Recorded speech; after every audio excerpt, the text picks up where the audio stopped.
Joe Biden visits the state of Wisconsin, the wonderful state that I am in right now. He visits one side of the state of Wisconsin as brazen criminals on the other side of the state literally steal tools off a fire truck in the middle of a fire call. And I'm not being hyperbolic about that either. That actually happened. So we'll talk a bit about that entire trip. The Supreme Court leaves in place the CDC's moratorium on evictions, putting landlords in an even further and deeper hole. So we'll talk just a bit about what's going on with that. The NSA has refuted the fact that Tucker Carlson is being spied on, in spite of the fact that we all know that the Patriot Act exists. So we'll go over that just a little bit. And America's first black billionaire says he wants reparations. It's Clown World. That's the only thing I can think of. Anyway, it's going to be all this and more. Hey, do you trust the plan yet? I'm Jay Edgar, and this is Contemporary.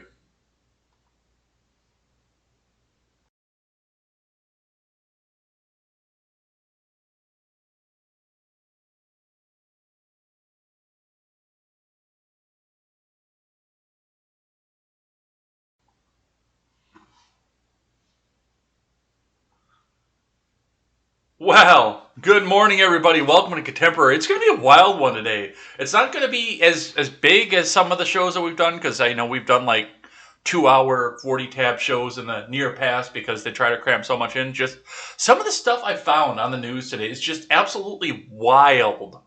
It's crazy, the stupid shit that's going on here. But we're going to cover all of it today. And we're going to get through it. And we will end out the day on something that I'm thankful for here. So it's going to be all this more over on Contemporary. Before we dive into all of this, though, before we get into the finance, before we get into anything else, head on over and check out my friends, the Daily Ignoramus, the Breakdown with Birkenhoff, the R-Rated Conservative, the Freckles and Brick Show, and the Breakdown with Birkenhoff. Check out all those shows who will be joining me, hopefully, and, I'll reach out to everybody and make sure I ask them individually, but hopefully we'll all be carrying them on the Freedom Scoop Media Group, or the upcoming project I think is going to be coming up here. I don't know if it's going to still be Freedom Scoop or if it's going to be something new, but we've got something coming in the works right here because these people deserve representation. They deserve your views. So head on over there and check all of them out. They're great programs. They're great friends. I'm very glad to have them all in my life, and you should go and have all of them in your lives too. So go and check them out over there and help us support great creators. All right, looking in at your finance for the morning here to start. On the Dow looks like it had an up day, but just barely. It started off actually fairly well, and then just kind of tumbled throughout the day here, dipping just briefly below the previous closed line, and then closing back up less than 0.1%, 0.26%, or 9.02 points. So they just barely won, just a little bit. They tried, but they failed. So we'll talk a bit about what the investors have to say about that and what that means going forward. As far as your Bitcoin goes, your Bitcoin is at 34,900 US dollars even. So that is a slight, just less than $1,000 back up from yesterday, but it's holding steady, it's holding on, so we will see what happens with that. We'll follow that as it goes. As far as your fuel goes, and we'll be talking about fuel a little bit later on too. But right now, it looks like your fuel is $2.79 is your low price leader in Madison, Wisconsin. Moving up to the $2.89 mark. Nobody's breaking the $2.90 mark in Madison, but they're doing it here. They're doing it here. It's always a little bit more expensive here in Redacted than it is in Madison. And yeah, we're breaking the 290 mark. I would not be surprised if a few stations around the area actually break the $3 mark within the next couple days here, just because I know what the comparison is between Madison and here. So that one could be possibly be coming too. So we'll be paying attention to that. We will see what happens on the gas. Let's look and see what the investors have to say. From Investors Business Daily, Dow Jones Futures market rally keeps rising as Apple iPhone chip makers near buy points. DD prices $4 billion IPO. From Ed Carson, Dow Jones Futures were little changed early Wednesday, along with S&P 500 futures and NASDAQ futures, after the stock market rally ended Tuesday with tiny gains.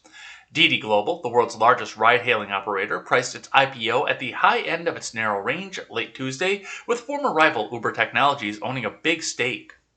Apple stock had a sluggish 2021, but it is closing on a buy point. Meanwhile, Apple, iPhone chipmakers Qorvo, Skyworks Solutions, and Broadcom are nearing breakouts as well. Skyworks stock, especially Qorvo, surged up the right side of bases Tuesday, helped by analyst prices target hikes. They were Tuesday's two best S&P 500 performers. The moves by iPhone chipmakers come as the chip sector has been strengthened once again. Before Wednesday's open, Schnitzer Steel and Bed Bath & Beyond report earnings. Bed Bath & Beyond, that was one of those meme stocks, wasn't it? That was one where people just, hey, we're going to buy it because they tell us not to buy it and they're going to short it. I think that was one of those. The DD IPO sold 288 million American depository shares at $14 a share, at the high end of the $13 to $14 range. The IPO raised just over $4 billion, giving the Chinese ride-hailing giant a market valuation of about $67 billion. So yeah, that's going to be dumping money right into China. DD is profitable, with revenue doubling in the first quarter, helped by easy comparisons to China's Q1 2020 pandemic quarter. It has 493 million users operating in 16 countries. The DD IPO will begin trading on the New York Stock Exchange on Wednesday under the DIDI ticker. Uber sold its Uber China business to DD back in 2016, taking a big stake in return. Uber stock dipped 0.7% to 50.76 on Tuesday, just above its 50-day and 200-day lines in the lower half of consolidation. On the futures, Dow futures were slightly below fair value. S&P 500 futures edged lower. NASDAQ 100 futures turned slightly higher. The China Manufacturing Index came in at 50.9 for June versus 51 in May. Analysts expected 50.8. The services gauge slipped 1.7 points to 53.5 versus views for 52.7.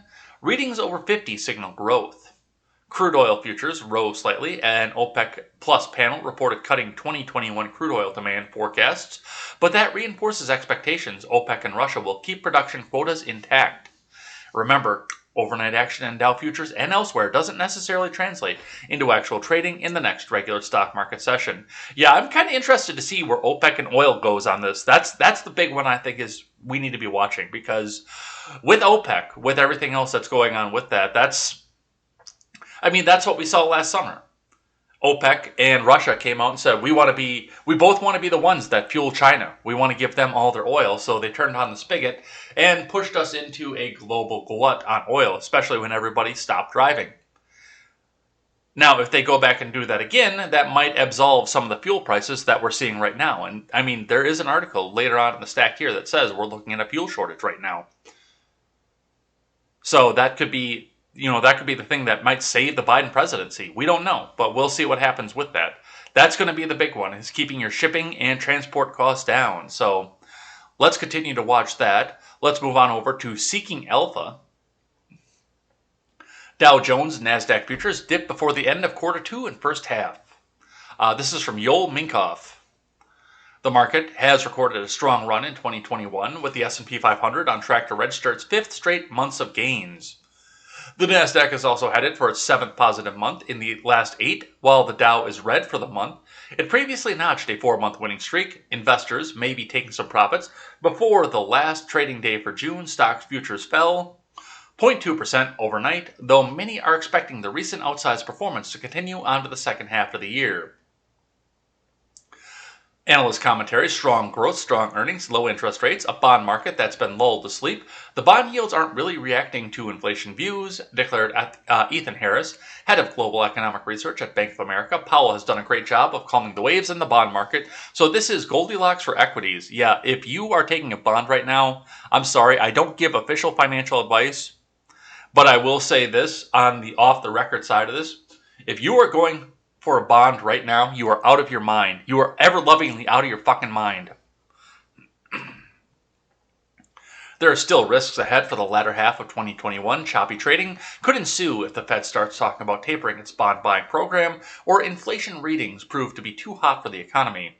Supply chain shortages and bottlenecks also need to be worked out, while extended unemployment benefits run out for many Americans in September. Don't forget the COVID situation and the potential for more harmful variants. All right, I want to stop here and just for a second speculate. Something that I've started to see as far as the coronavirus goes, as far as the Delta variant goes, and what I've been seeing, because I read the markets every single day. 5 days a week, I get up onto this program and read what the markets are doing. And I've got a pretty good idea as to where this is going to go, in spite of the fact that, yes, stocks keep rising. We are still facing, just like Seeking Alpha said, the supply bottlenecks, the service bottlenecks. Nobody wants to go wait at a table. Nobody wants to make the stuff that they're making. So the demand is up and the supply is down. And now we're looking at, oh my God, there's a Delta variant. And you might be susceptible to the Delta variant if you got the vaccine. And the vaccine doesn't protect you from the Delta variant. Like it or not, we're looking down the barrel of another lockdown or mask mandates or just people being forced to stay back into their homes once again. Conveniently, right as we're going into what could be an economic crash under a Democratic president. And I don't know if this is all organic at this point. I speculate, and of course, I'm just a guy behind a microphone. I don't have a poli-sci degree. I don't have an economics degree. But I look at this, and I see the fact that the dollar is weak, and the bottom's about to fall out of it. The bottom's about to fall out of the economy. Unemployment benefits are going to be there. And with BlackRock forcing the housing market up, that's a market that's going to crash too. All under creepy Joe Biden, who is honk honk the most popular president in history. Are we looking for a scapegoat? Something that they can blame for the economic crash that's coming, so they don't have to say, oh no, it's Biden policy that's failing. Because I've got this feeling that the mainstream news media is doing everything they can to avoid saying that it's the Biden policy that's failing. So with the first coronavirus wave, we looked at the fact that, okay, well, and I think it's pretty obvious that the mainstream media, once we knew what this was and what was actually there, the mainstream media looked at this and said, okay, well, we're going to use this as a way to get rid of the evil orange man because he's a thorn in our side. And now I do anticipate that this might be a way to keep people from blaming the current administration for the economic crash that's coming.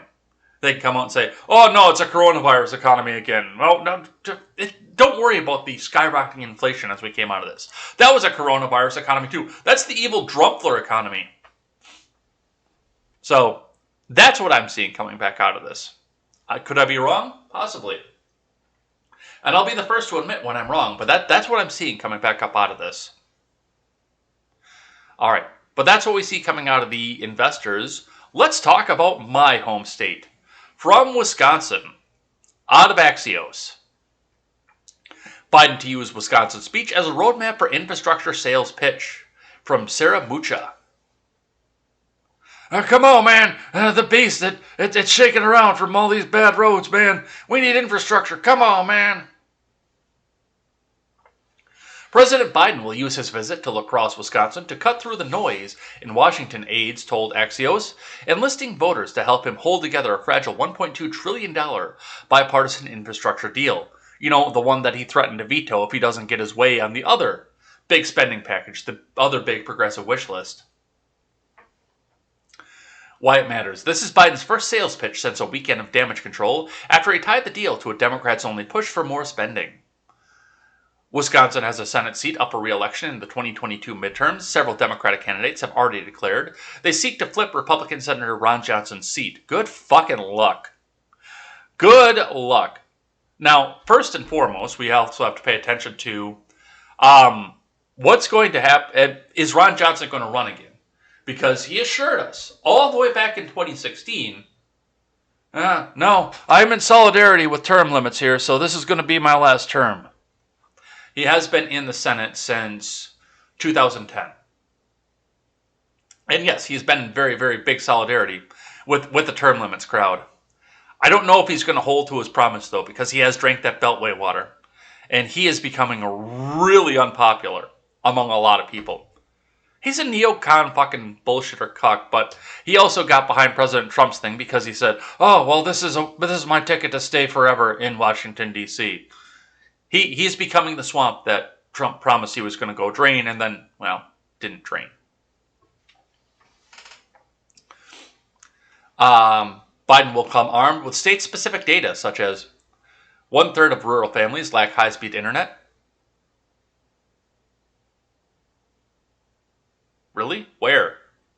Because I've been in a lot of the rural communities in the state, and no, I'm pretty sure they all have high-speed internet. There are very few places in the state, and this is just on the 5G. There are very few places in the state where I can go with my cell phone and not have at least a 4G signal. There are places, yes, I understand that, but they're very few and far between. And as far as high-speed internet, I don't think I've ever been anywhere that didn't have high-speed internet. It might exist, I just don't think I've ever been there. 1,000 bridges in Wisconsin are rated structurally deficient. Yeah, that has a little bit more to do with state funding going through the infrastructure package and a battle for whether or not we can fund some of these stuff. That's not really a federal thing. Nearly half of Milwaukee's 160,000 water service lines are lead. The plan's investments in water infrastructure will replace them all. Don't forget, Press Secretary, ditzy fucking redhead, said Monday that congressional leaders believe the most impactful role the president can play is using the bully pulpit to sell the infrastructure deal. He doesn't have a bully pulpit. Because nobody's afraid of that doddering old man that comes up and says, I told them to pay more. So, yeah. Yeah, this was a bunch of lies and a bunch of bullshit, basically, from what they're saying off this, but let's read on. From CNN Politics, Biden touts bipartisan infrastructure deal in Wisconsin. Come on, man, this is a generational investment, man. Come on. From Kate Sullivan. President Biden argued in Wisconsin on Tuesday that a bipartisan infrastructure proposal he agreed to last week would benefit working and middle-class families around the country. Come on, after months of careful negotiating and listening, compromising together in good faith and moving together with ups and downs and some blips, man, a bipartisan group of senators got together and they forged an agreement, man. Come on, man. And they're going to move forward on the key priorities of my American jobs plan, he said. Biden said, come on, this is a generational investment. A generational investment to modernize our infrastructure, man. Creating millions of good-paying jobs and positions Americans to keep with the rest of the world in the 21st century. Because China is way outworking in terms of infrastructure, man. The speech is Biden's first time pitching the bipartisan infrastructure proposal to the American people since the nearly derailing of the deal in off-the-cuff remarks last week. Well, yeah, it's because it's only been 5 days. Of course it's the first time he's done this. I mean, it's not like he's been waiting 5 or 6 months to fucking do this. While speaking to reporters at the White House, Biden said he wouldn't sign the bill. He had just negotiated unless another sweeping proposal of Democratic priorities landed on his desk as well. The White House spent days working behind the scenes to assure Republicans that Biden would support the deal, and the president then issued a lengthy statement over the weekend clarifying his remarks that he would not veto the bill. Yeah, that's a big part of what we see coming back up out of this is the fact that, yeah, they came out and they didn't get their way. They didn't get to put their big progressive spending package together into something you call an infrastructure bill. It's all infrastructure, and childcare is infrastructure, and healthcare is infrastructure, and education is infrastructure. They didn't get to go and put that big fucking progressive wish list together all in one. So now they have to go back and do a bipartisan infrastructure bill that's, oh my God, actually infrastructure. Now they have to go back and do that, and now they're going to come back and try to say, well, we're not going to pass what Republicans wanted for infrastructure unless you give us the spending package. Yeah, that's what I have to say to that. Fucking miserable pricks. And now they're backpedaling as hard as they can to go, no, we'll pass it. It's for the American people. They can tie this to us, and they can tell that we're not trying to help the American people. Now, do I think there's infrastructure in this country that needs to be repaired? Oh, God, yes. Hell, right here in this state. I can point to roads that say, hey, we got to do something about this because I don't want to drive my truck on this particular road. And can we finally finish the interstate? You've been doing it for 15 years. You're going to need to start over on some portions by the time you're done with the corridor that goes from Madison to Illinois. You're going to need to start over at that one if you just keep going at that point, at the rate that you're going.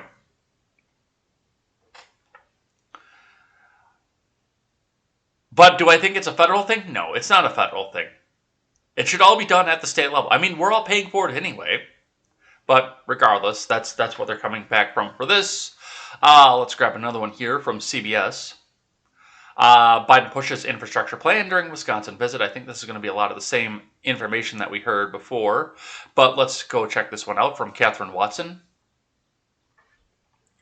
In western Wisconsin on Tuesday, President Biden made a pitch for the $1 trillion infrastructure deal he reached with a bipartisan group of senators as the White House works to mitigate concerns on Capitol Hill about its passage alongside a sweeping spending bill encompassing Mr. Biden's infrastructure priorities.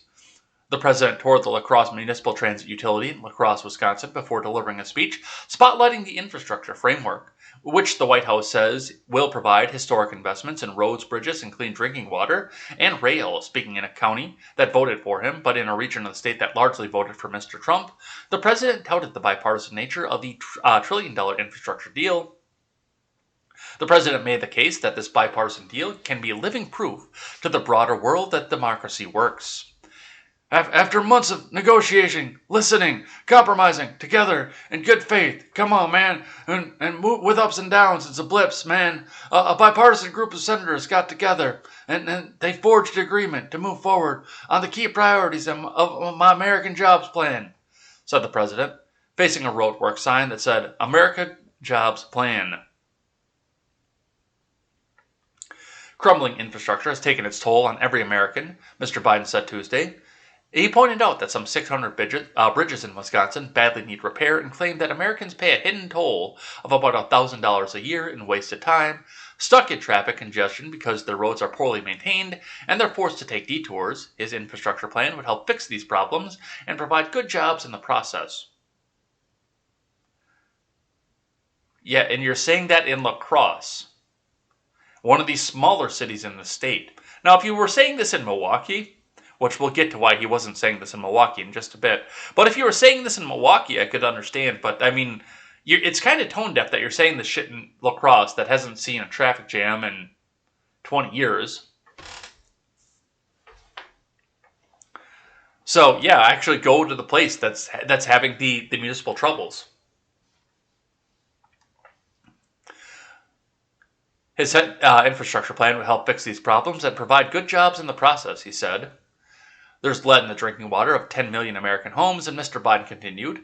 There's 400,000 schools and daycare facilities that are at risk of exposure to lead. But the package he's backing contains the largest investment in clean drinking water and wastewater infrastructure in American history. The president said cities around the country face problems with industrial chemicals contaminating groundwater. That's an issue that's close to home in La Crosse, he noted. Here in La Crosse County, it's just this spring. The state had to provide free bottled water to thousands of people on French Island because they were worried about those chemicals in the groundwater that were linked to cancer and other illnesses. Yeah, I do remember that, and that is, once again, a largely Democrat-controlled area. It's like Flint. They're complaining about the Democrat-controlled areas, Milwaukee, to the extent Kenosha, La Crosse, French Island, but not really out in the rural areas as well. So, And then we go down to climate change. It's 116 degrees in Portland, man, Mr. Biden said. 116 degrees. That's a 1 and a 1 and a 6, man. Come on. But don't worry, there's no global warming. It doesn't exist. It's a figment of our imagination. Seriously, okay. Biden, don't do the off-the-cuff thing because you fucking blow at it. Here in Wisconsin. Oh, and he's talking about Amtrak. Here in Wisconsin, man, we'll add new stops in Green Bay, Madison, and Eau Claire, Mr. Biden said. Places that already have stops on the Amtrak. But the president insisted infrastructure needs to go beyond just physical infrastructure in the trillion-dollar deal. Come on, man. I'm going to be out here making the case for the American people until this job is done, until we bring this bipartisan deal home, until our human infrastructure needs are also met, the president said. Yeah. Well, first off, fix the fact that nobody wants to go back to work. Because there are jobs out there. There are 9 million unfilled jobs out there. Fill the jobs you have before you create new ones. Your unemployment is at 6.1%, and it's going up. And there are 9 million jobs available in this country. That seems like a worker problem. But go back and figure that one out too, because, you've got all the answers. You dementia-addled fucking prick. Alright. But here's the big news of the day. It's not the speech, because the speech is just the speech. It's not what he said and what, the infrastructure. None of that is the big news. Here's the big news of the day. From Jordan Fabian over on Twitter. Biden visits the Pearl Ice Cream Parlor in La Crosse, Wisconsin. A reporter suggested he ordered a rocky road for infrastructure, and he responded, It's been a rocky road, man, but we're going to get it done.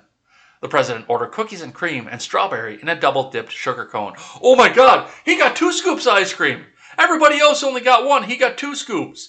It's oh my God, it's the biggest, it's the worst thing. Spare me. But, they don't care about 2 scoops as long as it's Biden. As long as he's not making mean tweets. From WXOW News out of La Crosse. The president stops by the Pearl for ice cream. After his speech in La Crosse's municipal transit utility, President Joe Biden made a short side trip down a downtown landmark for a treat at the Pearl Ice Cream Parlor. Patrons outside seemed surprised to see the presidential motorcade pull up and the president step out of one of the vehicles. After speaking outside to several of them, as well as posing for a few pictures, the president went inside to get some ice cream. Looking over the choices on the menu, he decided on a 2-scoop sugar cone, one with cookies and cream and the other strawberry.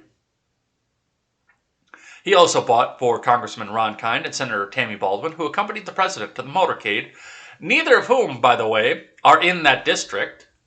Oh, I'm sorry, Kind is. I had him mixed up. That was my mistake. That is Kind's district. Did they stop by Kind's brothel, by the way? I gotta ask about that. Because remember, Ron Kind has a brothel in La Crosse. And yeah, I had, I can't think of the guy's name, but the Madison guy. God, I can see his face, and I can't think of his name. So I'm sorry, that was my bad. Who accompanied the president in the motorcade. Again, greeting people outside the store and waving to others in the street, the president returned to the motorcade and left to return to the airport to depart La Crosse. There it is, you guys. He went to the ice cream parlor. I think this is just news coverage. I don't think this is the actual video of him ordering. Oh, it might be.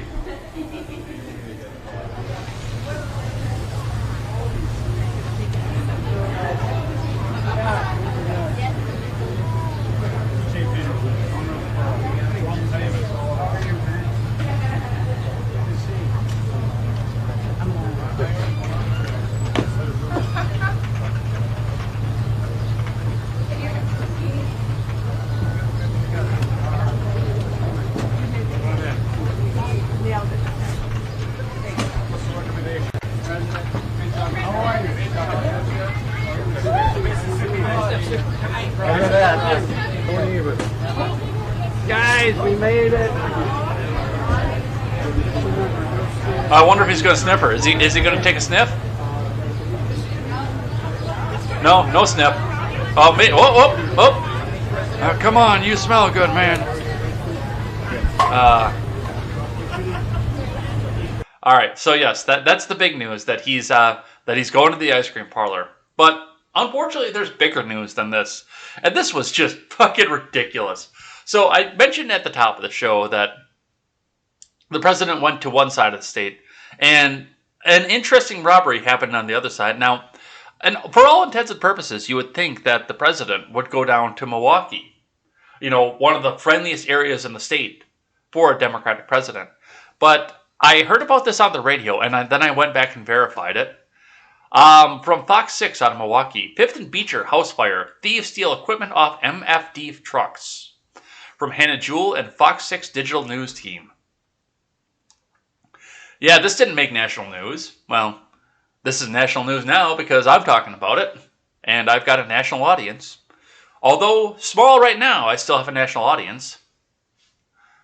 Equipment was stolen from a Milwaukee fire truck while at a fire Tuesday, June 29th, on the city's south side.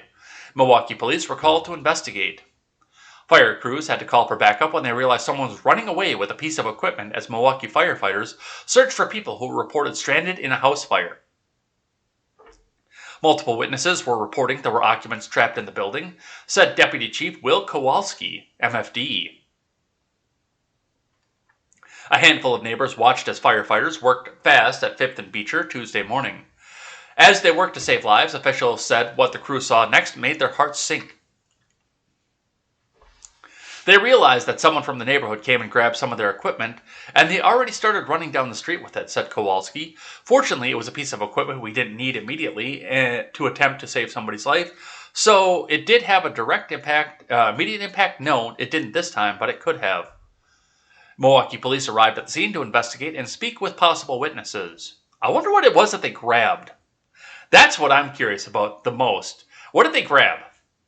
And what intrinsic value did it have? Now, I know there's a lot of cast iron on a fire truck. I know there's a lot of aluminum there because the aluminum ladders are easier to carry. So you can get those set up a little bit better. A hose I don't think would be much value to anybody if you went back to try to sell it. I think you would pretty well get caught immediately. But, if you're taking a big heavy tool or a big heavy piece of cast iron off the side of a truck and you're just taking it down to the scrapyard, you're $60 ahead at that point. And nobody's probably going to trace that or try to trace it. That's just so crazy because there were so many people in this one spot, and out of everyone that's there, someone thought, now's my chance to steal this fire equipment, said Kadrian Bennett, a neighbor. As firefighters found, no one was in the house after all. One firefighter was treated for minor injuries at the hospital. Every day our personnel are going out there doing the best they can with the equipment that they have, the outstanding training that they have, and when something like this happens, it's very disheartening, said Kowalski. The cause of the fire is under investigation. It is still unknown exactly what was stolen from the truck. Fire officials said they're working with police to do inventory on the truck. Yeah, that's what I'm most curious about, is what it was. So, yeah, that's the story because, yeah, if it's, like I said, if it's a big heavy piece of cast iron or like a pipe wrench or something, you go back and you sell it off the black market and get the money that you have there, or send it in for scrap and get the money you have off there. Aluminum is probably going to go down pretty soon, but it's up right now because, well, so many people think that they can get so much money off unemployment, and they're hurting to get materials right now. But, once the economy drops out, they're not going to be hurting to get materials anymore. They're just going to be hurting to process the amount that people are bringing in because I need to get those extra few pennies because the economy sucks. So, yeah. Biden's over in Milwaukee. Biden's over on La Crosse, on the far west side of the state. And over in his constituency, over on the east side in Milwaukee, they're down there stealing shit off fire trucks while they're on a fire call. Not while they're in the garage, while they're on a fucking fire call. People are robbing shit off the side of a fire truck. There is no humanity anymore.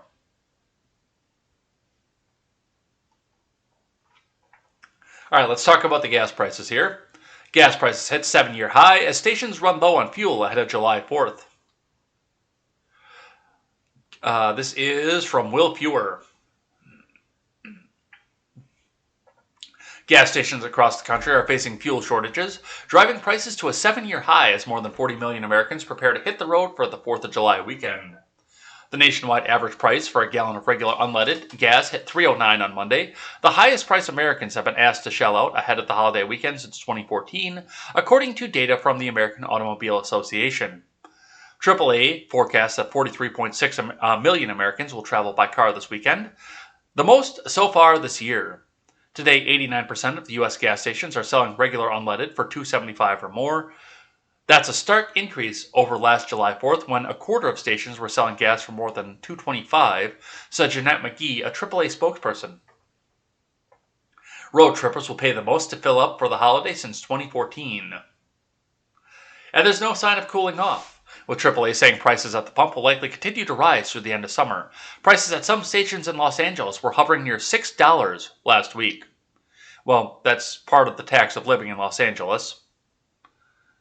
I have a hard time feeling sorry for some of those people, because they knew what they were getting into when they got there. Skyrocketing prices came amid a surging demand as Americans emerge from the pandemic, right before they go back into the next one, as well as a shortage of tank truck drivers leaving some stations in various pockets of the country short on fuel, according to Patrick DeHaan, spokesman for Gas Buddy. There are now reports of stations running dry or dangerously low as shipments are delayed in the Pacific Northwest, Northern California, Colorado, and Iowa, as well as Indianapolis and Columbus. It used to be an afterthought for station owners to schedule truck deliveries. Now it's job number one, Tom Closeup, global head of energy analysis for the Oil Price Information Service, which tracks prices for AAA, told CNN. What I'm worried about for July is the increased demands work out to about $2,500 to $3,000 more deliveries needed every day. There just aren't the drivers to do that. A nationwide shortage of truck drivers is causing the problem throughout the economy as retailers, restaurants, and other businesses all grapple with a struggling supply chain. But it takes special qualifications to drive the tank trucks that transport gasoline, making it all more difficult to move fuel across the country. Yeah, I've got a CDL, but I don't have hazmat, so I can't drive it. Excuse me. I must have smoked a couple weekends ago because my throat is starting to feel it here. But yeah, I've been going back onto the trucking aspect. Yeah, I don't have hazmat, which I know they suspended the hazmat thing when we were doing the Colonial Pipeline shortage, and they were transporting gas out there. They suspended hazmat temporarily, so you could just get in a truck and drive it down there. But that's back on, and I don't have hazmat, so, and I've really no intention on going and getting hazmat.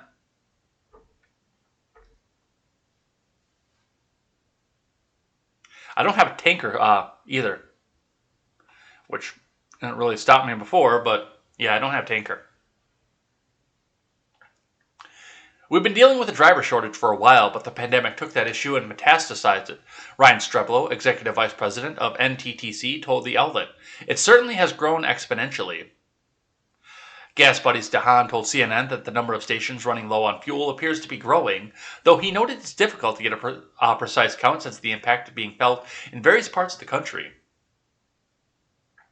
It's hard to predict where the challenges are, he told the outlet. It's just randomized pockets in cities, both small and large. I don't think demand has reached a peak yet. No, it's coming, though. It's definitely coming. Yeah, I have no intention on getting tanks unless, we do get into a point where they need the drivers that badly that I may have to come back and do that because, what I'm working right now is doing fairly well for me. But, yeah, it is tough out there. And if you have if you're unemployed and you've got hazmat and a tank endorsement, then I strongly suggest you go out and do that because they're going to pay dearly for this because they need to get that stuff moving back around. They've got the trucks. They need to put drivers in them.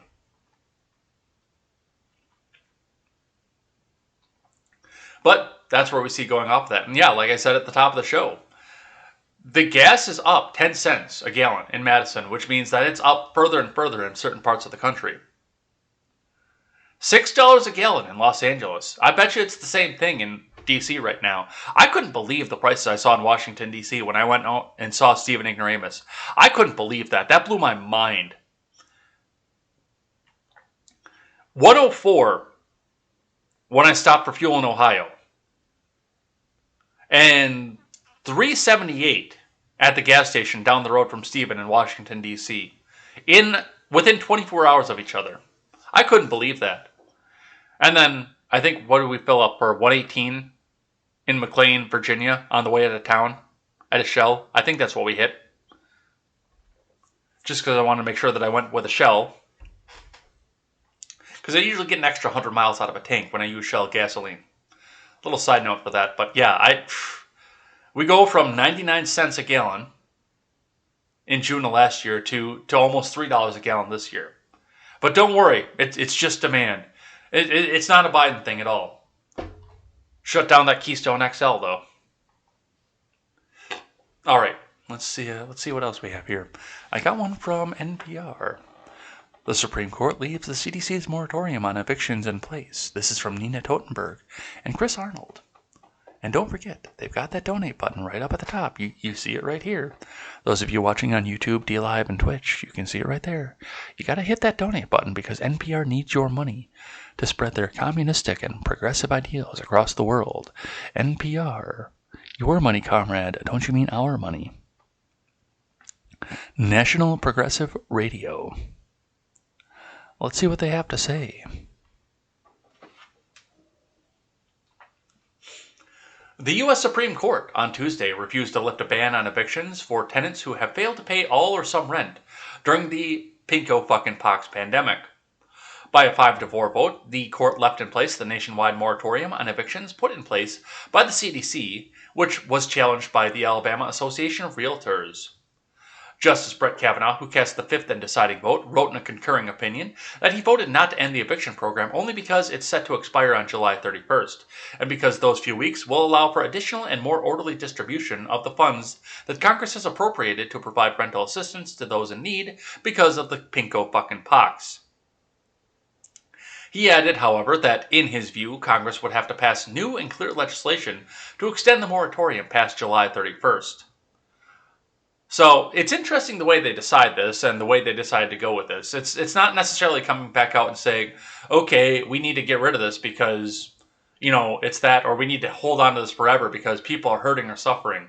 With Kavanaugh's concurring opinion, it was the fact that, why are you bringing this to us now? You'll get your money in 30 days or you'll get to have your eviction in 30 days. Wait 30 days.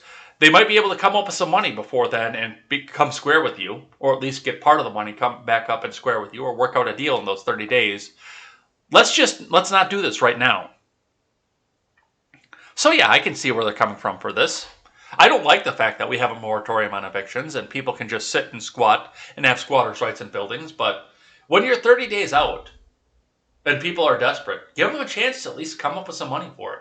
Now, as I was talking with a friend of mine on Instagram last night, she pointed out the fact that, yeah, these people got the eviction moratorium and they got the stimulus and they got all the unemployment benefits and they didn't invest it or try to make sure they were up on their bills or pay off their bills. They just spent it all on a bunch of stupid fucking shit.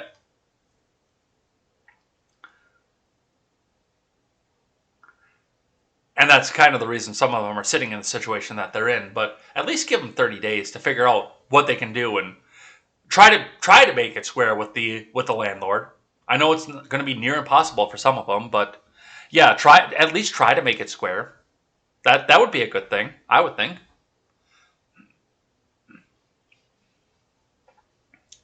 The Biden admin has said it does not plan to extend the moratorium any further. Also voting to leave the program intact until July 31st were Chief Justice John Roberts and Justices Stephen Breyer, Sonia Sotomayor, and Elaine Kagan. Dissenting were Clarence Thomas, Samuel Alito, Neil Gorsuch, and Amy Coney Barrett. They would have blocked the moratorium for continuing for another month.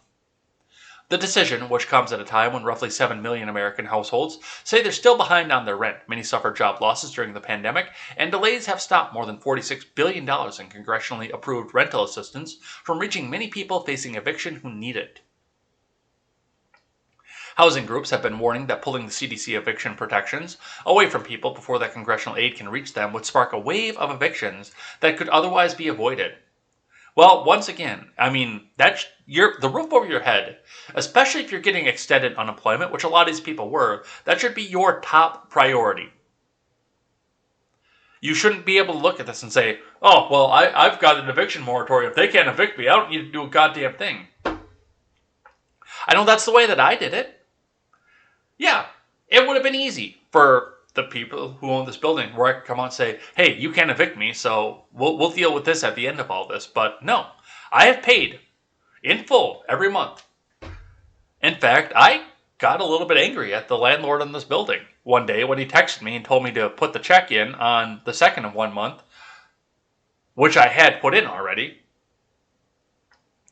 I got mad at him. I said, in the 3 years I've lived in this building, I have never been 1 day late on the rent.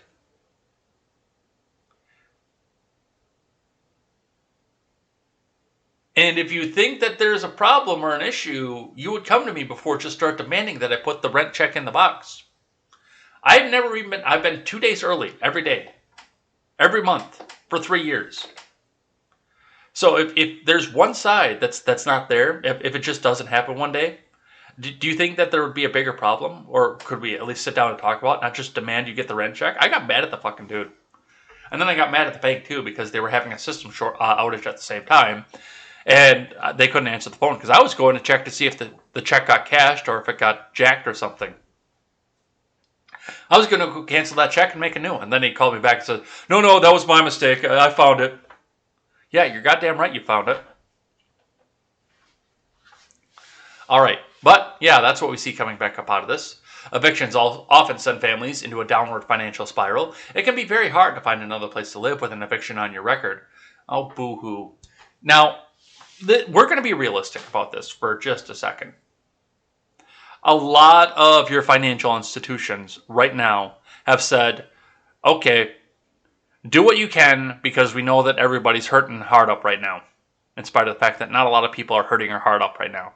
But a lot of them have come out and said, we'll work with you, we'll do what you can, and we'll help you out right now because the pandemic affected us all. A lot of it's propaganda, commie fucking bullshit, but regardless, they've come out to do this. I would anticipate that if you have an eviction on your record in 2021, and only in 2021, if there is an eviction somewhere on your record for that, I'm willing to bet that most rental firms that have a fucking brain are going to look at that and say, okay, that one we're going to gloss over because we know that everything was all fucked up over there. We'll gloss over that one specifically, but that one you have for 2017, yeah, I can deny you for that one because you did stupid shit. And I've got a feeling, your loan companies are going to be the same way. Your car loan, your truck loan, even your house loans are going to look at this and say, yeah, any negative impact that you got 2020, 2021, yeah, we're not going to look at that one as harshly as anything else because the government took away a lot of people's ability to make a living. They shut a lot of places down. And if you don't do that, you're going to start either devaluing the money and devaluing the ability to bank, which is not in the bank's best interest, or you're going to tank the fucking economy, which is also not in the bank's best interest. So a lot of this is going to get glossed over for these years. But no, NPR is going to still come out and try and panic you and say, well, if there's an eviction, then they might never be able to get a house again. Spare me. Spare me. The housing market and the rental companies aren't that fucking dumb. But the order stays in place for right now, and we're going to have some very, very interesting times coming up at the end of next month.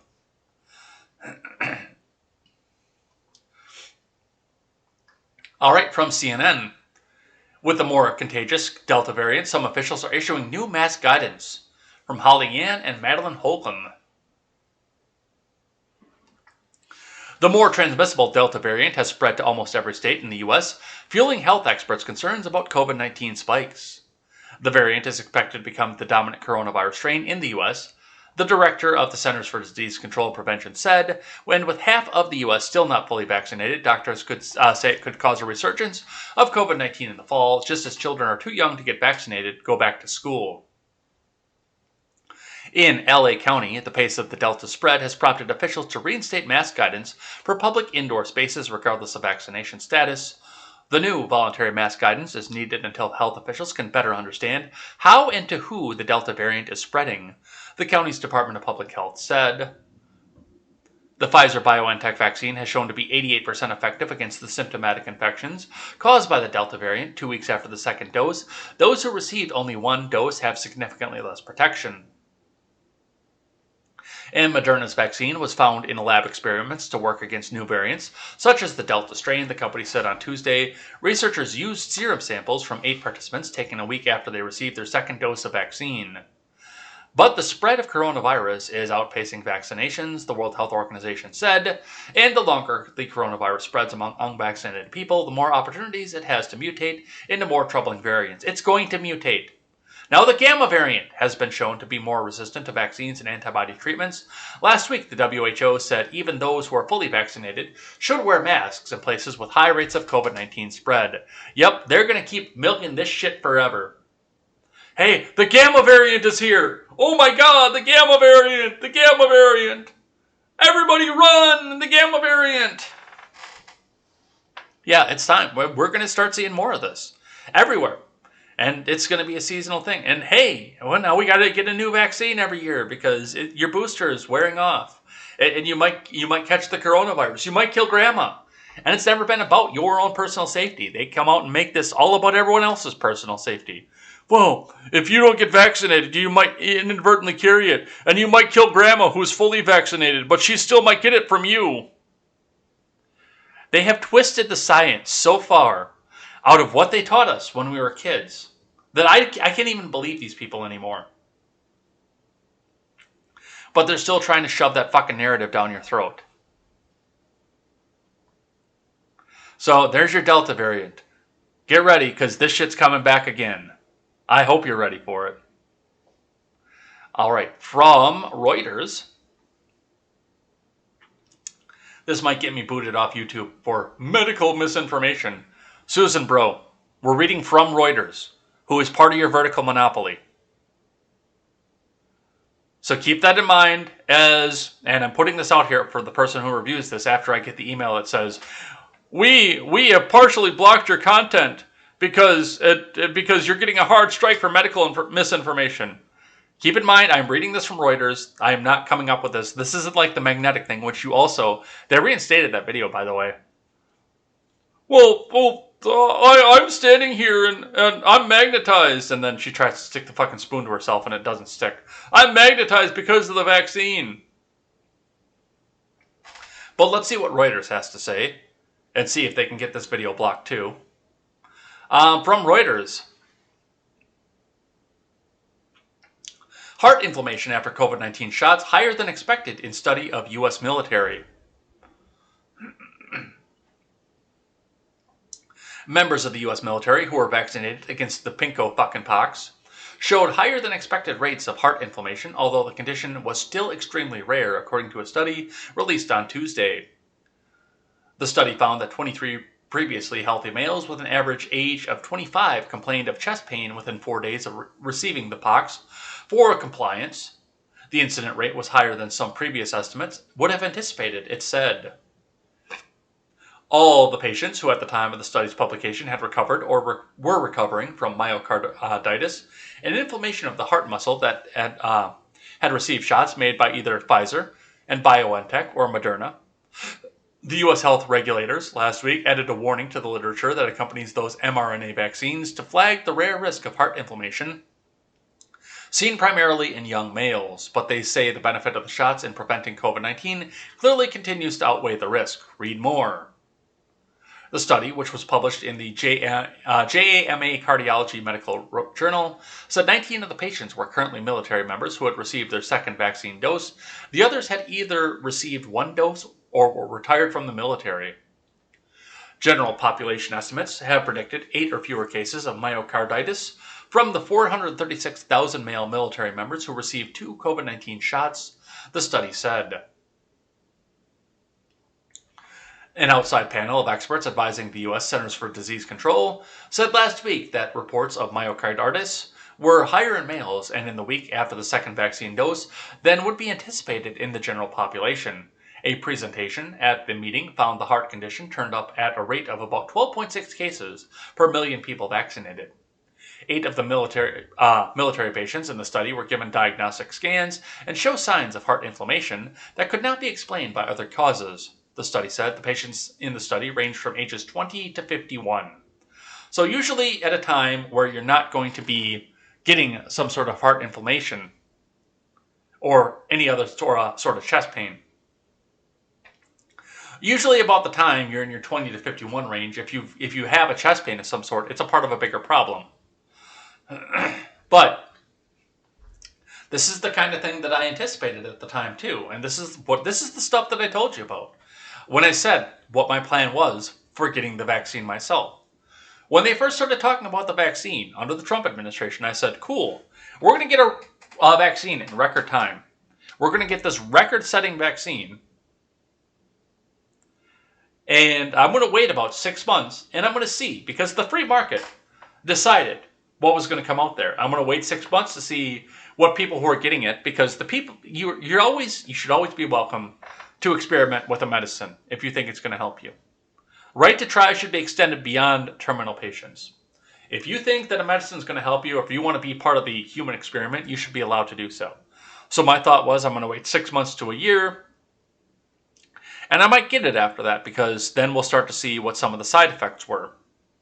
But then they started talking about mandatory vaccination, and I said, nope, you lost me there.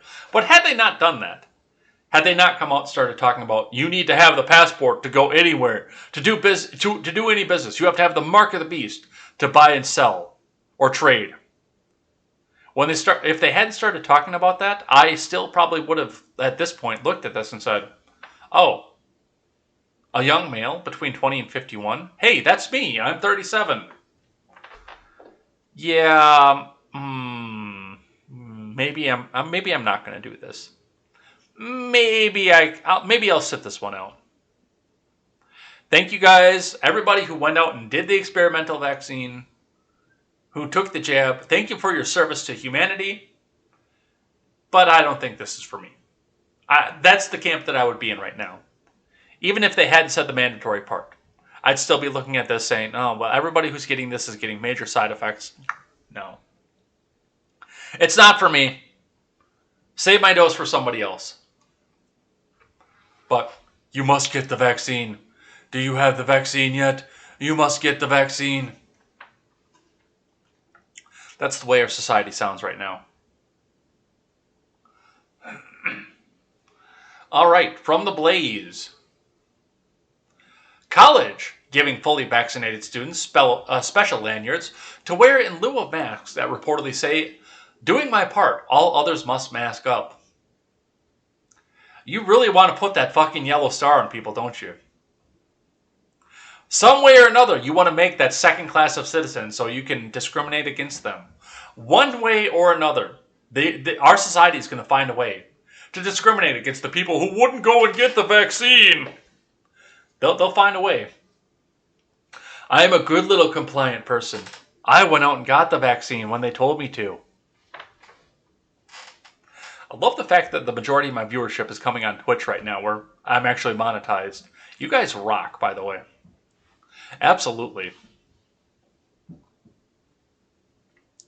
A private Christian college in Virginia is giving vaccinated students special lanyards to wear in lieu of masks so members of the campus community can can better discern who should be wearing a mask and physically distancing. Boy, that doesn't scream Orwellian by any stretch of the imagination. Emory and Henry College posted a vaccination policy message to students earlier this month saying it's providing all who are fully vaccinated with a special lanyard that must be worn on campus. According to Young Americans Foundation, the customized lanyard will say, vaccinated and doing my part. Oh, there is a Starship Troopers meme in there somewhere, and I don't have it queued up. And I've still never seen that movie. More from the Dean of Students, Tracy L. Wright's letter. The decision allows everyone an easy way to discern who should be wearing a mask and physically distance themselves from others. Who's the pariah? Who should be in the dregs of society? You can't tell me there's no way that this could go maddeningly. Wow, I must be getting past that hour mark because I'm starting to talk like Joe Biden, man. Come on, man. You can't tell me that there's no way that this could go maddeningly wrong. Because this can absolutely go maddeningly wrong.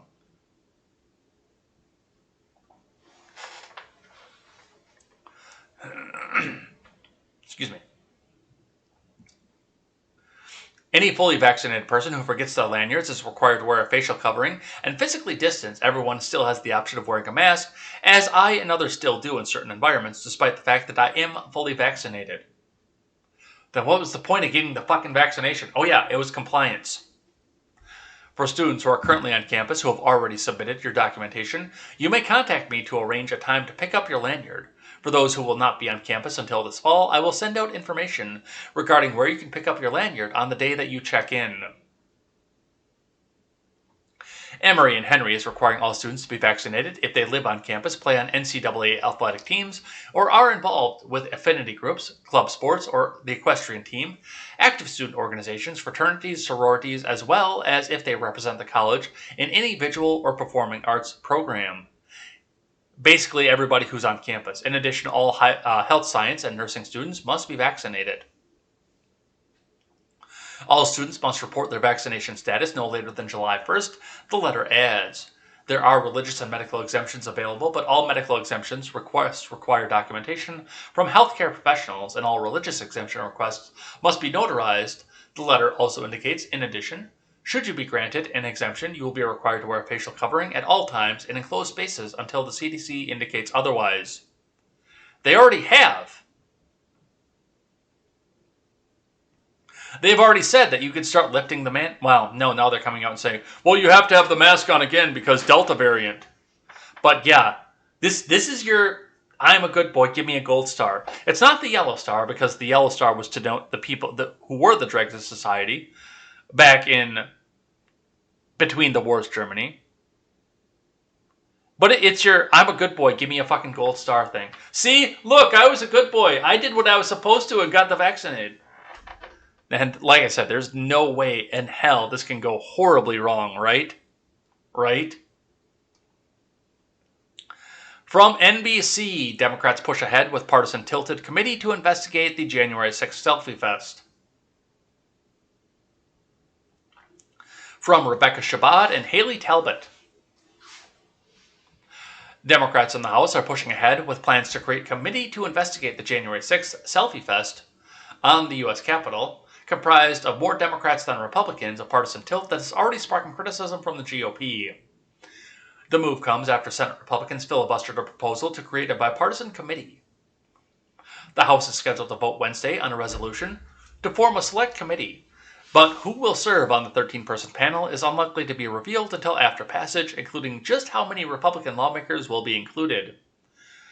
House Speaker Crypt Keeper Nancy Pelosi introduced the measure on Monday to establish the panel, which will consist of 13 members she appoints, including 5 who will be selected after a consultation with House Minority Leader Kevin McCarthy of California.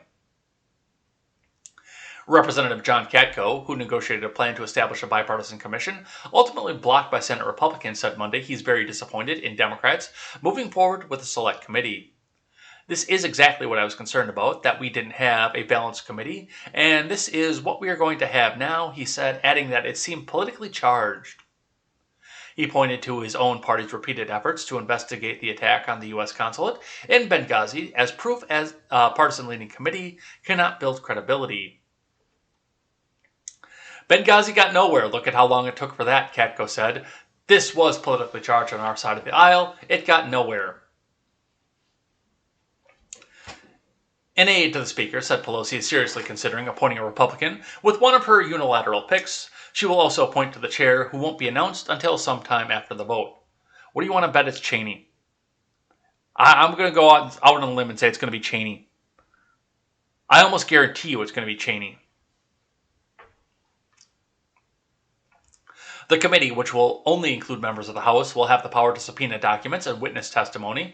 The panel's purpose is limited to investigating the selfie fest, during which hundreds of supporters of the former presidents walked into the Capitol, allowed in by the Capitol Police, in an attempt to take selfies, and air their grievances. I'm sorry, I'm not going to read what NBC wrote because it is blatantly false.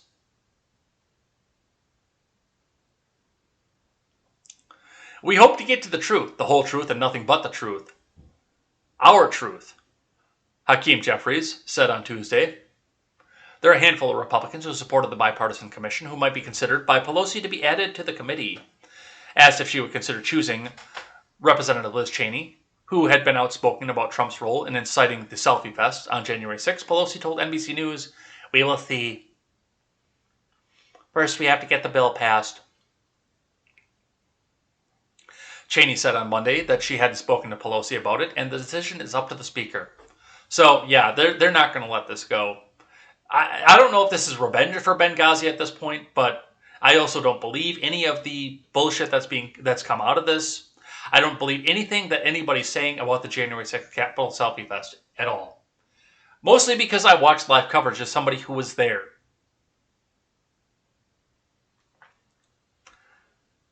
I don't believe a word of this. None of it.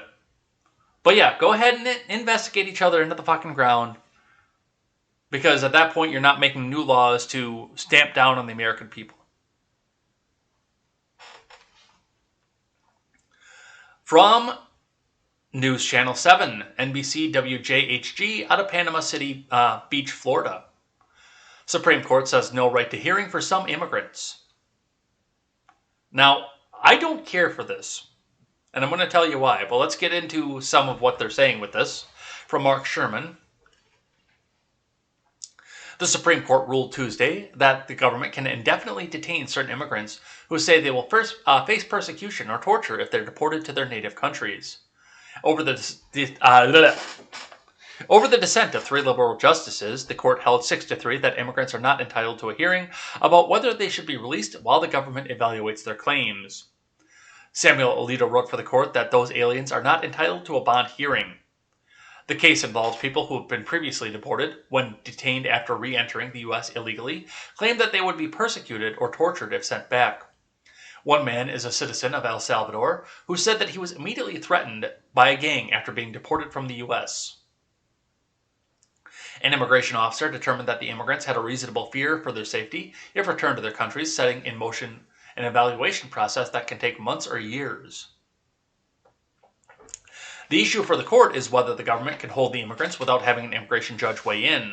The immigrants and the Trump admin, which briefed and argued the case before President Biden's inauguration in January, pointed different provisions of immigration law that make their respective cases. Alito, in his opinion for the court, wrote the administration's argument that the relevant provision does not provide for a bond hearing was more persuasive. In dissent, Stephen Breyer saw it differently, but why would Congress want to deny a bond hearing to individuals who reasonably fear persecution or torture, and who, as a result, face proceedings that many may for the last months or years? I find no satisfactory answer to this question, Breyer wrote. Well, I mean, Derek Chauvin feared persecution and got persecution. He went back home to Minneapolis and was persecuted. The January 6th Selfie Fest participants fear persecution and are getting persecution. They're being held in cells with no charges brought forward against them at this point, waiting and wondering in solitary confinement, getting beaten by guards. They face persecution, and yet we have no word for them. Now, I have a little bit of a problem with this, admittedly. And it's not for the fact that I think that we should be giving the world to these illegal immigrants who have been deported, but that's been one of the problems that I've had with a lot of the things that go along with illegal immigration. And the things that people say about this. They say, well, you shouldn't get a lawyer, you shouldn't get a hearing, you shouldn't get to this, you shouldn't get to that. If you're in this country illegally, you don't get anything. And yes, I do understand the United States government is tasked with defending the rights specifically of its citizens, not the illegal immigrants that try to come into the country. The problem that I have with this is where the rights come from. And that's been a big problem I've had with this for a long time. No, I don't want to give any special dispensation to an illegal immigrant, but The Declaration of Independence and the Constitution have both talked about inalienable human rights. Specific inalienable human rights that don't come from the government, that come from our Creator. And if we deny some of these rights to people based on their immigration status, then that means that's the government that's granting us those rights. And the problem that I have with that is not necessarily the fact that the government's granting the rights. It's that a government that's big enough to grant you your rights is big enough to take them away. So if the founders framed and considered the right to be heard by a jury of your peers as a certain inalienable human right, then that should extend to everybody. The right to be represented. That should be extended to everybody. Now, yes, of course, you still have to work out the deal with the court to get representation for those who can't afford it, a public defender. That is something that's granted by the state, but you have the right to seek representation when faced up against a government court. That's inalienable. That's what they tell me. It's an inalienable human right. Now, the right to motion is not. They try to think that it is, and libertarians try to say the right in the freedom of movement. That's an inalienable human right. No, we do have private property law in this country. But yeah, you should at least be able to be heard by the court. Going back without a hearing, if you're seeking asylum, that's something we need to go over. And I don't know the answer to this question either. I really don't, because this is a person who's already had a hearing and been punished for the hearing. They've been deported already. So I'm not pretending that I know what the end of this is. It just makes me very uncomfortable when we talk about rights being granted by the government rather than our creators. So it's something to ponder. And if somebody has a better idea as to how to execute this, absolutely. My comments section is open. My email is open. My Twitter is open. Tell me. Let's have the discussion. The Discord is open. Tell me. Let's have the discussion on when a right becomes government grantable and when it becomes inalienable and human. Because I'm curious to have that debate. So let's see what goes on with that. From NBC, more Supreme Court stuff. Clarence Thomas says federal laws against marijuana may no longer be necessary. From Pete Williams.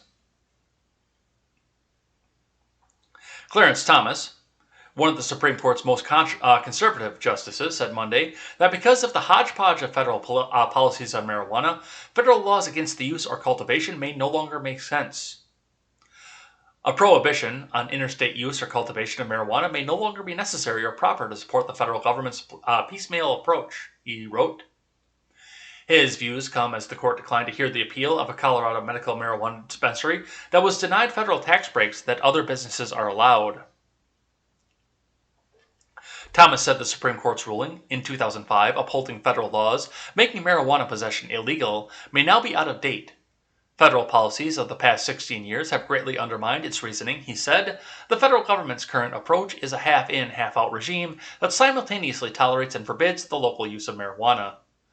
36 states now allow medical marijuana, and 18 also allow recreational use. But federal tax law does not allow marijuana businesses to deduct from their business expenses. Yeah, it's time to just get rid of all that. And this is actually an important thing to talk about, too, with the way that states are rising up in their supremacy. And places like Missouri that are coming out and talking about the fact that they're not going to enforce federal gun laws anymore. And they're not going to help the federal agents who are coming in to enforce the federal gun laws for them. And more states should get on board with this. And that's exactly what happened with marijuana. A lot of these states, like Colorado really led the charge, but a lot of these states came out and said, we're not going to enforce the federal law anymore. If you want to get fucking high, get fucking high. As long as it's marijuana. And then Oregon went further and said, okay, we're going to decriminalize all drugs. All Schedule 1. If you want to be a cracked out fucking crack whore in the middle of the street, then do it. Have fun.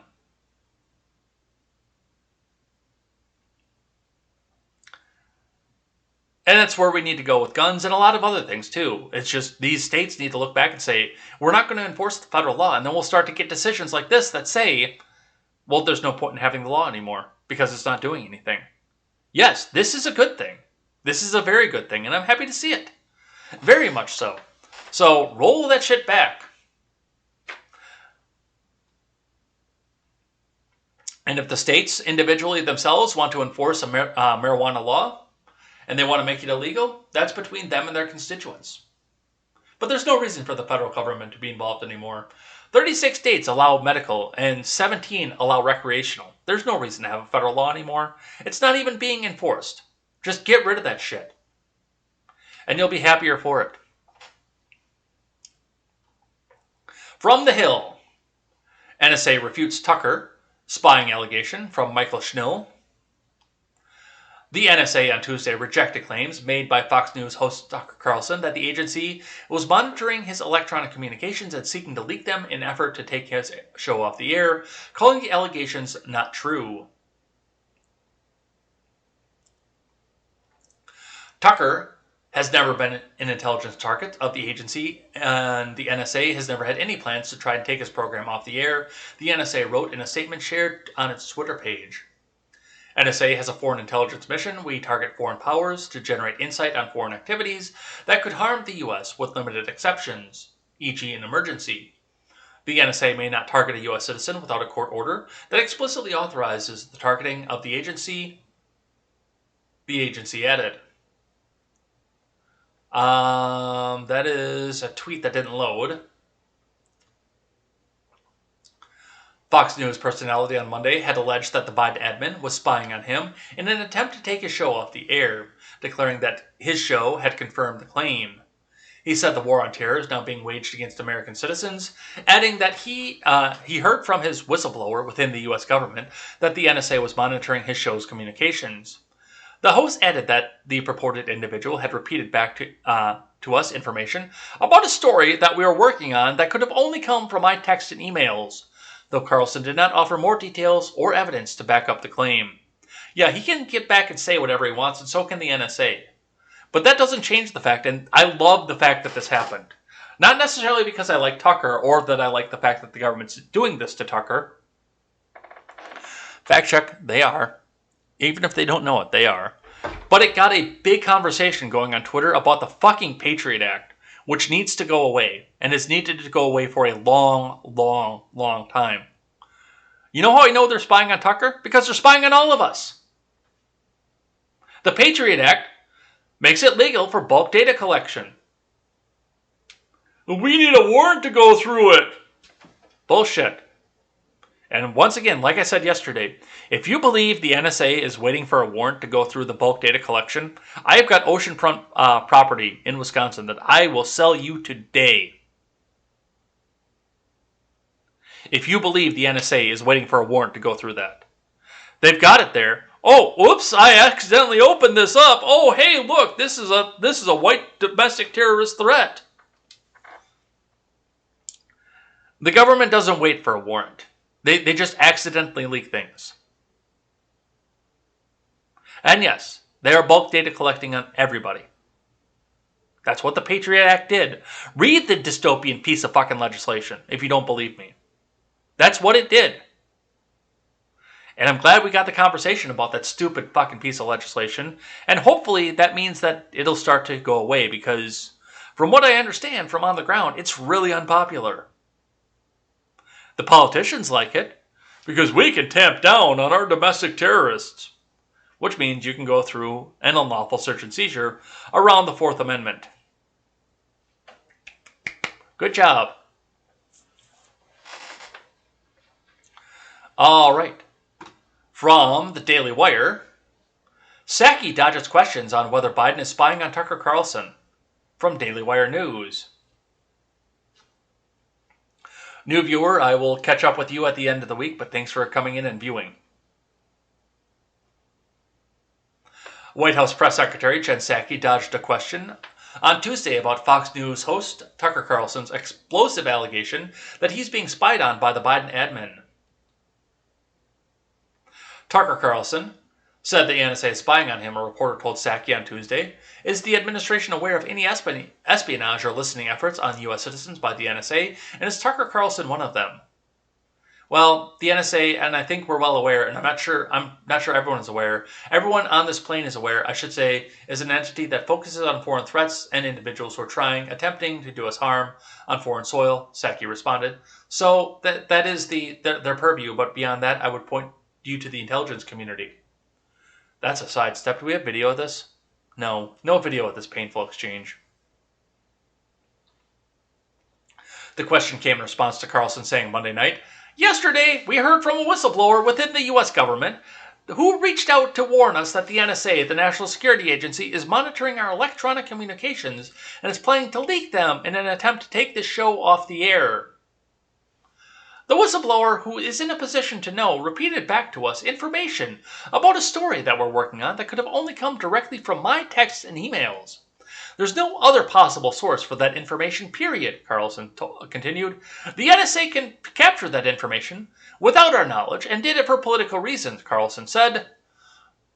"The Biden admin is spying on us. We've confirmed that. This morning, we filed a FOIA request, Freedom of Information Act request, asking for all the information the NSA and other agencies have gathered about this show. We did it mostly as a formality. We've also contacted the press office of both the NSA and the FBI." Yeah, that's, like I said, that is what the Patriot Act was. So let's have a conversation about that. Let's get rid of that. That needed to go since October 27th of 2001, which is one day after it was passed. We've needed to get rid of this for almost 20 years. And yes, they are collecting your data from your phone calls, from your electronic communications. Because we might have another 9/11 or, oh my God, another January 6th. The humanity, I'm telling you. All right. From Newsweek,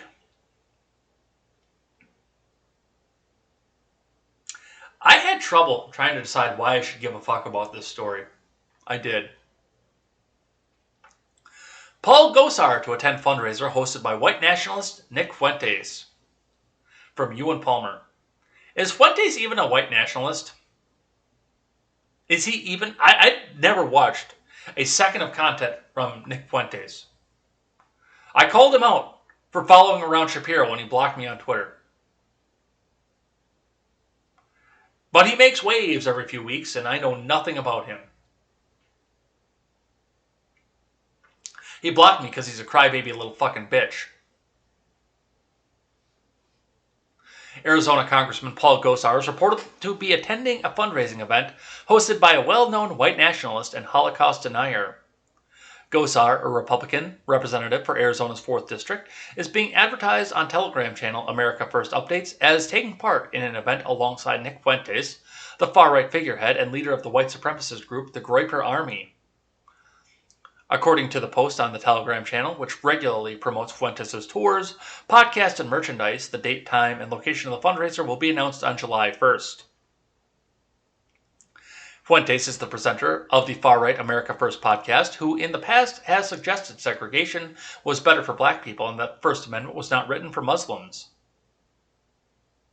Well, as far as the segregation goes, the black people are trying to segregate at this point, so do with that information what you will. I don't think it was better for them, but they are currently trying to do it, and the First Amendment was written for Muslims.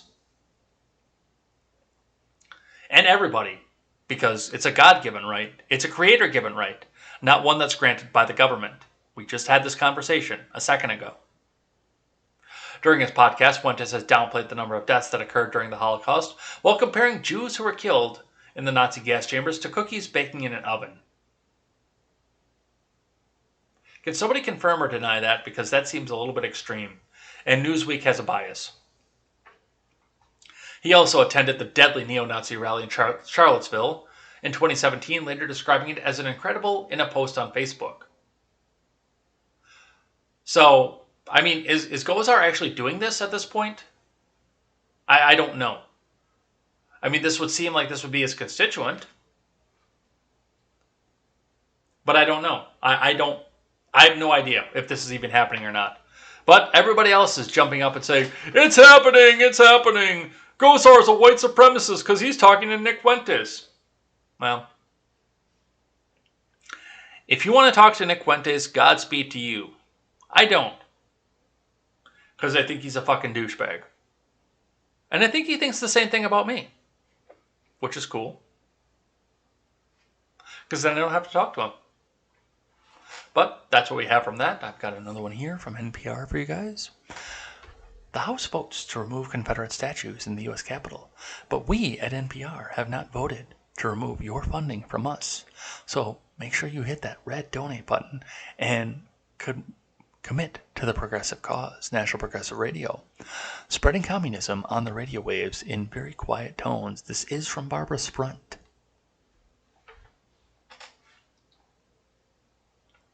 The House of Representatives on Tuesday voted to remove all Confederate statues from public display in the U.S. Capitol, along with replacing the bust of former Chief Justice of the U.S., Roger Taney, author of the 1857 Dred Scott decision that declared the people of African descent were not U.S. citizens. So, hold on. Back up the bus here. This is an interesting aside for this. So, we're supposed to hold everything that the Supreme Court says as binding legally forever. You know, like Roe versus Wade. This is court precedent, and nothing can change it. And it's the right decision because it's court precedent. When that same court made the Dred Scott decision.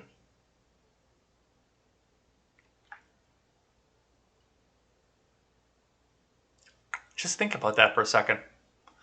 The House passed the measure 285 to 120. All Democratic members supported the legislation. All no votes came from Republican members. My ancestors built this building, Representative Karen Bass of California said in a passionate remarks on the House floor ahead of the vote. Imagine how they would feel knowing that more than 100 years after slavery was abolished in this country, we still paid homage to the very people that betrayed this country in order to keep my ancestors enslaved.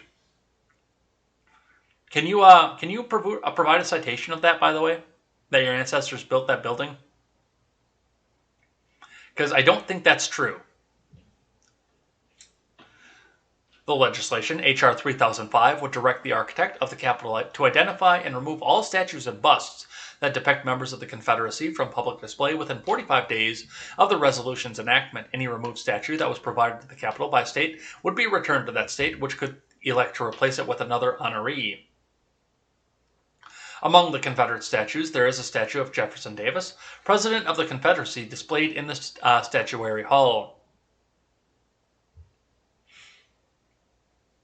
The bill also specifically mentions the removal of statues of Charles Brantley Aycock, John Caldwell Calhoun, and James Paul Clark, three men who defended slavery and segregation.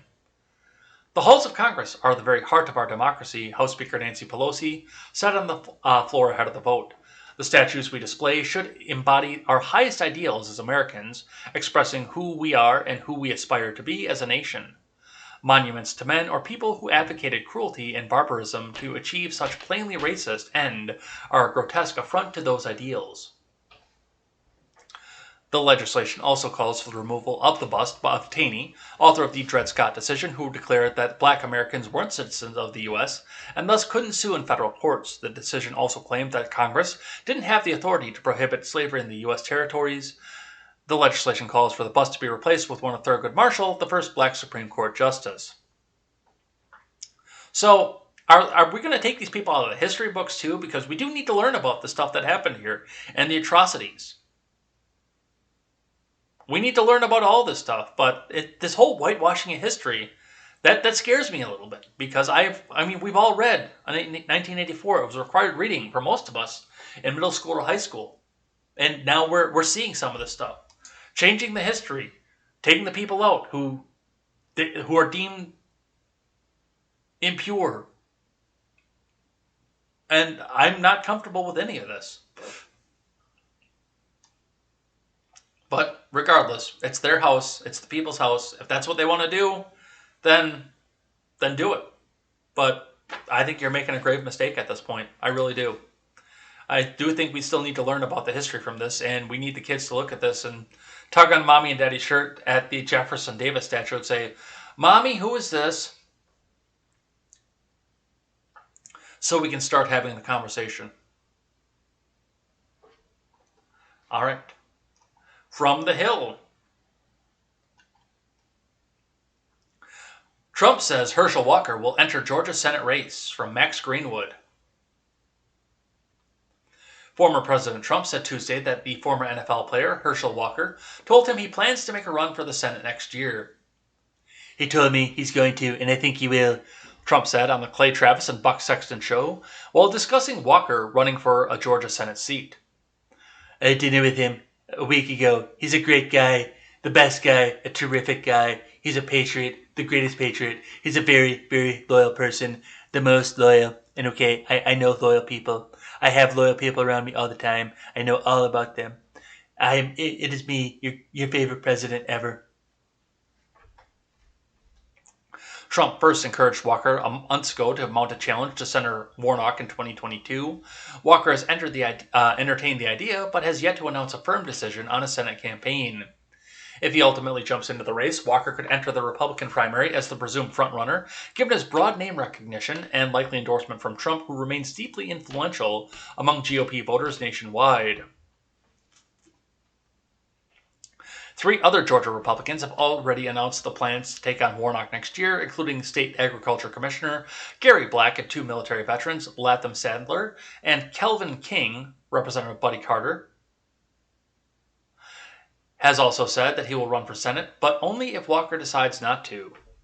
Former Senator Kelly Loeffler, who lost to Warnock in a runoff election earlier this year, is also said to be eyeing a possible rematch against the Georgia Democrat. Kelly, maybe you should sit this one out, because you had a lot of questionable finance there that they're going to use against you. Maybe you should support who the front runner is, but maybe you should personally sit this one out. But yes, Herschel Walker for Senate. I'd be okay with it. I think that'd be cool. All right. Couple more, then we'll do something I'm thankful for and head out of here. CBS 2, WLNY 1055, CBS New York. New York City mayoral race Board of Elections says test ballots were counted with actual ballots as part of ranked choice voting. From Marcia Kramer. It appears New York City Board of Elections made a big mistake after questions were raised about a discrepancy in the Democratic mayoral primary vote tally. The Board of Elections said Tuesday night that 135,000 test ballots were counted with the actual ballots as part of ranked choice voting. The results have since been removed from the website. The discrepancy started to unfold shortly after the preliminary ranked choice voting results were posted by the Board of Elections Tuesday afternoon. Those results appeared to give Brooklyn Borough President Eric Adams a razor-thin lead over Catherine Garcia. I'm incredibly proud of the campaign we've run. One of the best things about ranked choice voting is that you can run a really positive campaign. Garcia told reporters on Tuesday, I'm excited about what we did. We're not counting any chickens yet until this vote is counted. The preliminary results were initially posted, had Adams with 51.1% of the vote and Garcia with 48.9%, with 15,908 votes separating the two. Even with today's ranked choice report, we're still waiting for more than 120,000 absentee ballots to be counted, and we're confident about a path to victory. Once all the votes are counted, I know everyone will support the Democratic nominee, and that's exactly what I intend to do. We look forward to the final results. Democracy is worth waiting for, Garcia said in a statement. So, I have to wonder if this was all because the guy that they wanted didn't win. And now they have to come back and do damage control and figure out why the guy that they didn't want won, rather. And yes, we still have the 120,000 votes. So, yeah, I guess we'll see where this goes and who's going to be the next mayor of New York. And just we're kind of glad that it's not going to be Mayor de Blasio, because he's kind of a fucking tool. All right, a rare take from Vice, which I don't care for because they are green check verified, but they are very much a progressive rag. I do try to be somewhat objective in this program, but this one was too juicy to not pass up, and I wanted to take a second and talk about it here. America's first black billionaire wants reparations checks now. From Dion Rabouin. Robert L. Johnson, the founder of Black Entertainment Television, America's first black billionaire, wants a check. He wants it from the government, and he wants it to come with an apology for slavery, Jim Crow, and hundreds of years of racism. As a billionaire, the 75-year-old media magnate owns several homes, heads an asset management firm, and was the first black person to own a majority stake in an NBA team. He doubts that check will ever come, but he sees a new kind of reparations being called by a different name as not to be divisive or controversial, happening already. The new reparations is critical race theory education. It's the housing grant program in Evanston, Illinois. It's the $5 billion of targeted support and debt relief for black farmers that the federal judge just blocked. And it's the $50 billion in corporate pledges in the wake of George Floyd's murder, because the businesses came out and said, "Don't burn my business, bro.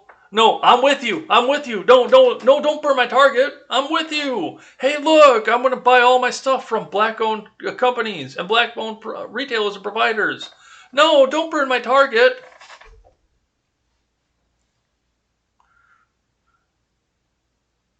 Even though just $250 million or 0.5% has actually materialized so far. That's what's happening to the reparations. It's been cut up into small pieces of things that look and feel like we want to end systemic racism, we want to end police brutality and shootings, and provide financing to black small business owners, Johnson tells Vice News. As you, a billionaire, were built up by this country. If you want to if you want to boost up black families in the country who are affected by Jim Crow, first off, they're all long dead, but if you want to build up the families that are, open up your wallet and start handing out money. You're a billionaire.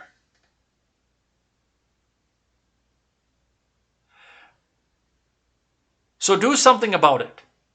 Stop waiting for the government to do it and do something about it.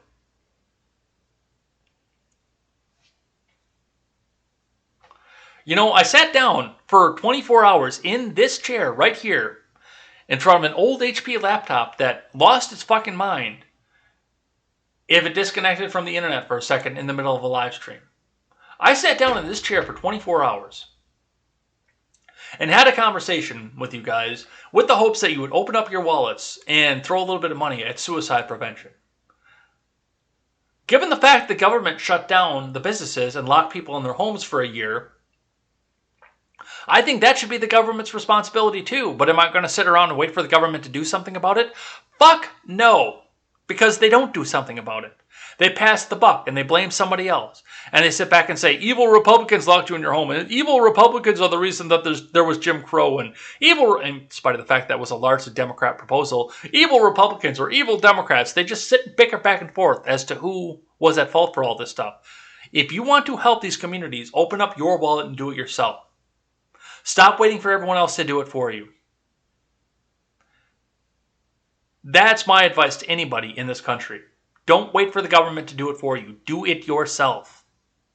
Because the government doesn't give a fuck about you unless you're donating large amounts of money to them, which I've got this feeling that Mr. Johnson is doing. The government doesn't care about you as long as they get their taxes. Yes, I know it's black pill, but no, the government does not care about you. All right, last one, then we'll do something I'm thankful for and head out of here for the day.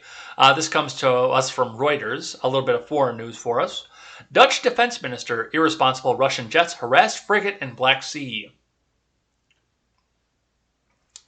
The Netherlands defense minister said on Tuesday that Russian fighter jets armed with 2 air-to-surface missiles had harassed a Dutch Navy frigate in the Black Sea earlier this month, conducting mock attacks and jamming communication systems. The Russian Defense Ministry said it had scrambled fighter jets and bombers to prevent the frigate from entering Russian waters, according to news agencies. The Russian military said warplanes flew at a safe distance from the vessel and in line with international regulations. The Netherlands Defense Ministry said the Russian actions took place over the span of 5 hours on June 24th and violated the rights to free use of the sea. The frigate, Evertson, was sailing with Britain's carrier strike group, which was carrying out a patrol in the area at the time. Defense Minister I've got to read a crazy Scandinavian name here. Let's see if we can do this. Bijleveld Stuten called the Russian action irresponsible. The Evertson has every right to sail there, she said in a statement. There's no justification for this kind of aggressive act, which needlessly increases the chance of accidents. She indicated that the Netherlands would raise the matter up with Russia at the diplomatic level. Reporting by... that's the end of it. So, yeah, now we've got a little bit of an international incident, and I don't know who was at fault off of this. You know, both Russia and the Netherlands are pointing their fingers at each other and saying, see, they did it. They're the ones. It was them. Hopefully we get some video off of this and see what happens with this. But, I mean, I know Russia's getting a little bit more aggressive, and I don't know what they were patrolling about. But, if they're just if it's a patrol ship, like a police or a military ship, I could understand where Russia would be a little bit concerned as well. Like, if they're just transporting stuff commercially, I would say, okay, back the fuck off. But if this really was a patrol, policing style patrol, then okay, maybe we've got something here. But I guess we'll see what happens with that. Let's get out of here. But before we do that, I want to share with you something I'm thankful about. So most of you know at this point, next week I am going on vacation, which I've got to touch base with the other 4 people at this point. But I know I've got for sure 3 people who are going to be covering the show while I'm gone. John from the Generational Gap is confirmed. Steven is confirmed. I just don't know which day he's going to be. John's going to be on Friday, so he's going to get the live chat. But John, Steven, and Jessica Green are going to help out. I think Cam Harless is going to do a day too. I think. We tried to get Brian Nichols on. Fritz Cass couldn't do it because he had a previous engagement for the mornings of that week. Harvey McLeod's at work. Brian's at work. So I've had a lot of people interested in doing it, but nobody's been able to confirm. And Elaine, I don't think knows how to do the technology enough to do it or have the conversation for an hour by herself. But regardless, the people who have stepped up, and I'm not just saying the people who are confirmed to do it, but the people who offered, I'm very thankful for. This is the little podcast that could. And this is something that I've worked on. We've had our ups, we've had our downs, we've had our viewership grow, and we did use this program to get monetized over on Twitch. So I'm very thankful for the fact that this has happened, but the fact that people are stepping up to help out too, so I can go on vacation. And I've always treated this like a radio show. If I'm not going to be here for whatever reason, I get someone else to cover the show. I always have. Because it's important to me that you guys know in the audience that you can get up on a weekday morning and before 8 o'clock Central Time, which I know the time has shifted, and I'm trying to get that adjusted, but before 8 o'clock Central Time, you can sit here and have the news read to you every morning, collated from the left-wing sources, so they can come back and say, oh, well, you're just taking this from a right-wing source, and you're just a conspiracy right-wing theorist and all this. No, I give it to you from the same sources that they're getting it from. We sit down, we discuss it, I go over everything through this, and talk back to you guys on Friday on the live chat. I'm thankful for the fact that people have stepped up to make sure that we continue to do this every day. I'm happy for that. I love to see it. And I want to continue it. So thank you to Cam Harless, Jessica Green, John, and Steven for coming in and helping out. And also to, a little bit off the side, my friend Sewell as well, who helped me out talking about what we can do as far as some technical side of this, because there will probably be a new project coming. These people are awesome. They deserve representation, and we haven't been giving it to them with the Freedom Scoop Media Group. And I want to get that changed because I want to get them represented as well. And get some written articles out there for you guys too, because I know that some of these guys like to write. So you can come back and actually hold, well, maybe not hold a piece of paper in your hand because we don't have the publication budget for that, but set something up where you can pick up your smartphone and read while you're on the subway or the bus or something, or sitting in your office or on the can or something like that. Yes, I know, sometimes you read the news on the can. But I am thankful for that, and I do hope to see you guys, well, once I get back from my vacation as well, I hope to see you guys some more, and I hope that my guest hosts treat you well. This is going to be great, I think, and I just hope that Cam can confirm, and then I can do this without concern, and then we'll stay on the digits of 5 that we've had forever. But yeah, definitely looking forward to that. And with that, I'm going to head out of here for the day, so let's throw some music up and get out. Well, thank you guys for coming in and hanging out with you guys. Looks like we had a few people coming back off of there. It's been kind of a cool thing, and I saw some new names in here as well. So thank you guys for coming and hanging out. If you're on Twitch, stick around for just a little bit, and we'll go raid somebody. I don't know who we'll raid yet, but we'll go and raid somebody and see if we can go watch somebody else's stream here. But other than that, we'll be back here tomorrow with more Contemporary. Until then, I'm Jay Edgar, and this is Contemporary. Take care.